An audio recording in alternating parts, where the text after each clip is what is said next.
Welcome to Ken Reviews. I'm Ken, Mr. I'm gonna watch it, so you don't have to. And this is a review for Roadhouse.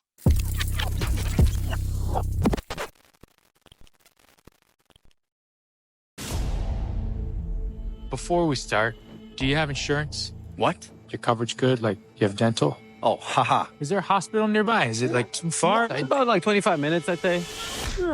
I just slapped you. Are you all right? What?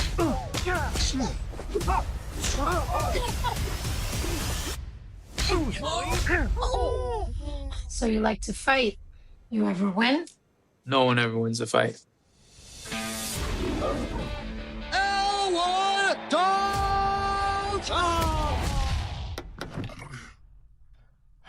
This ain't the Holiday Inn, pal. I'm moving. A friend of mine suggested I come talk to you. I own a roadhouse out in the Florida Keys. Lately, it's been attracting the wrong clientele.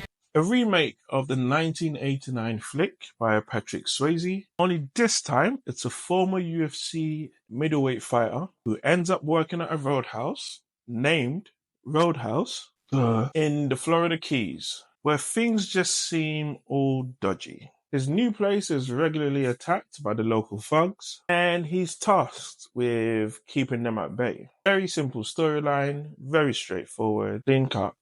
Let's go. Oscar nominee Jake Gyllenhaal takes on the lead role as Dalton, and the guy, quite simply put, is a beast, both physically and acting-wise. His acting's always great, that's not a question about it, but in this, he came to show everyone that he can fight, and he showed it.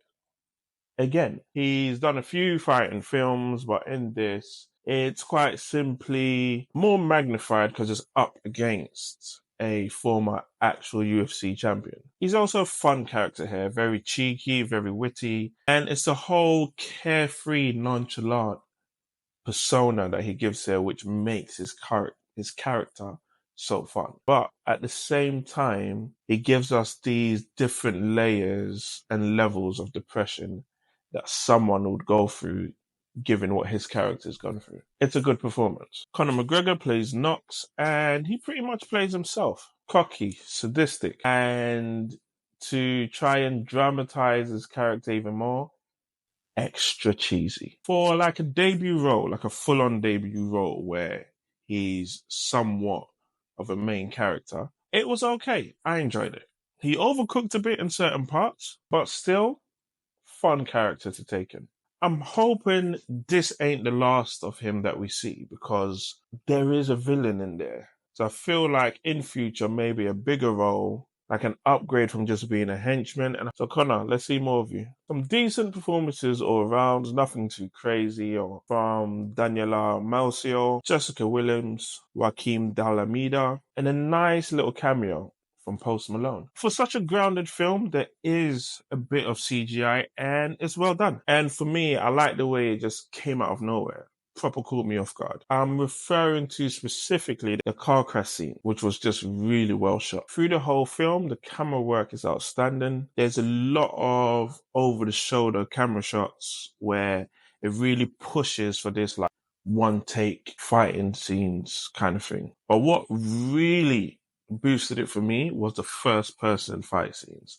For me, that just put me right in the driver's seat of what it could possibly feel like getting your face caved in by a UFC champion. Those scenes were just amazing. I feel like it kept you engrossed, kept you engaged, and it really worked. We don't see this technique utilized much in movies. It's usually in game, but I feel like we do need to see more. The choreography of all the fights were really well done, really on point, and the way the camera follows through with every punch, kick, movement, cameraman was really worked. He really worked for his money this time around. So straight off the bat, I haven't seen the original, but whether that's a good thing or a bad thing, this would have made for an original good movie. It made for a good direction. Copyright has been filed. Patent coming soon. There were some really interesting characters, even though a lot of them felt like they were just in passing, just coasting through, with zero to probably minimal character development. We had characters like Laura and Charlie, who had a cute innocent kind of bystander roles going. Frankie being the business owner with a really deep family connected past. The whole keep going attitude even after your bar has been trashed hundreds of times. And then you've got Jake Dalton, who comes with layers and layers of character. From his first scene where he's just casually being stabbed and he doesn't even try to fight, he just takes the stabbing casually. Straight away it makes you think, is this guy trying to die? What's his story? Then as the story progresses, you start to see things unfold and then you realize, okay, Ro's been through a lot. So kind of makes sense the way he's moving. There's still a healthy dose of comedy with Jake's whole carefree attitude.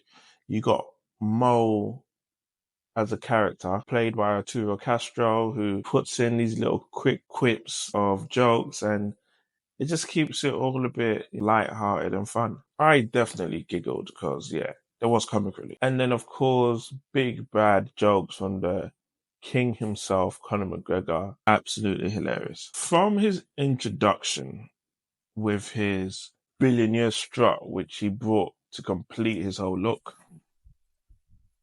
all the way to his fight scene. He came and he did his job. Jake versus Conor is a perfect matchup. That fight alone was enough to, I believe, push this film to the big screen. It should have been in cinema. But God bless you, Amazon Prime. Well, the film's not perfect. It did have its flaws. Where it struggled for me was a whole forced love interest. It wasn't organic enough for me. It just came out of nowhere and it was like, here's a guy, here's a woman, they meet, oh my God, in love. It was a bit too, needed a bit more development on it. And given the long-winded runtime that such a simple storyline has, a lot of it could have been taken out.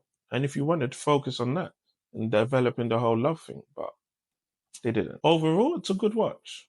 Conor's first outing, he did okay. I think it will open more doors for him, so I expect to see more of him. Gyllenhaal, excellent as always. In the breathtaking camera angles and the fight scenes, recommended watch. Given this whole lone fighter traveling around the world, do you want to see a sequel and to find out where Dalton ends up next? Given that post-credit, should that big bad get his own solo? How do you feel about all these really good films coming out on streaming and missing out on the big screen? If you're enjoying all these reviews, let me know your thoughts in the comments. Remember to like and also subscribe.